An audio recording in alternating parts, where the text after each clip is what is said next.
through the process of searching a customer, then adding a customer sales event to that record. First, you want to search that customer. Remember, we're going to look for the phone number to see if that customer's in the system already.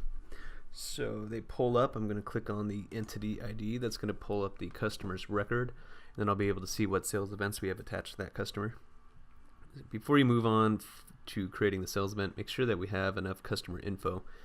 Definitely want an email so we can send those free emails, phone number so we can call them, mobile phone so we can text them.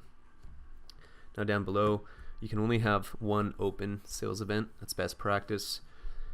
Anything that's lost, sold, you can have multiple of those, but you only want one that's in an open status in this column right here. So since we don't have an open sales event already, we can go ahead and create a new one.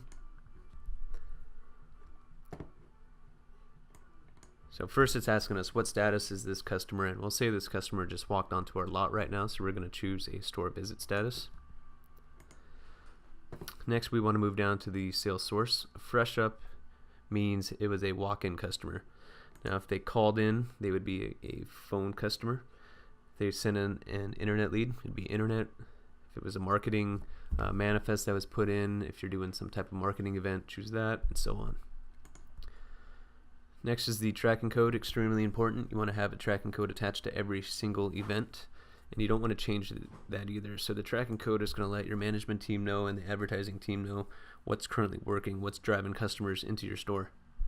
So for this customer, we're going to use the walk-in internet prospect, and then make sure you add a note down below.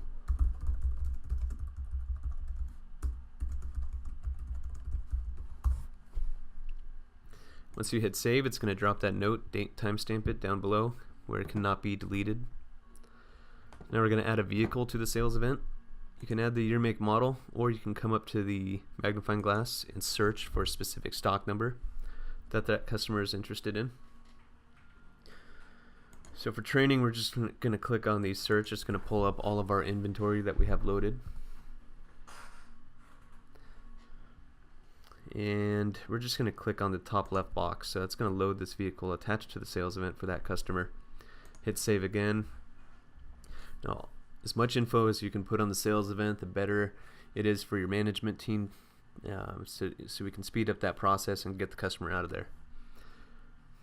If they have a trade that they want to attach to that sales event, click on the customer trades tab down below, and there's a couple different ways that you can add a trade to that sales event. If you have the mobile app on your cell phone, you can go ahead and go outside, scan that customer's VIN, and it'll load that trade vehicle info all down below here.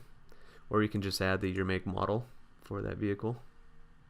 You can worry about adding the other info as you needed.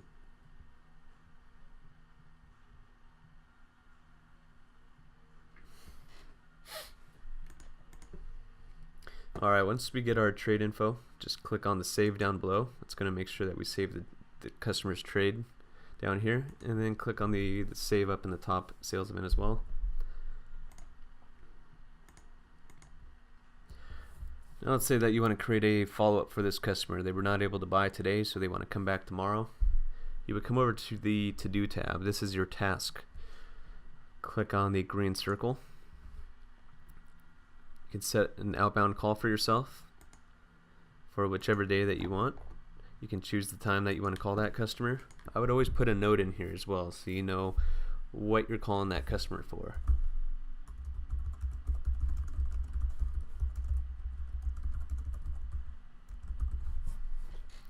And then just go ahead and hit save, and that is how you create a sales event fully.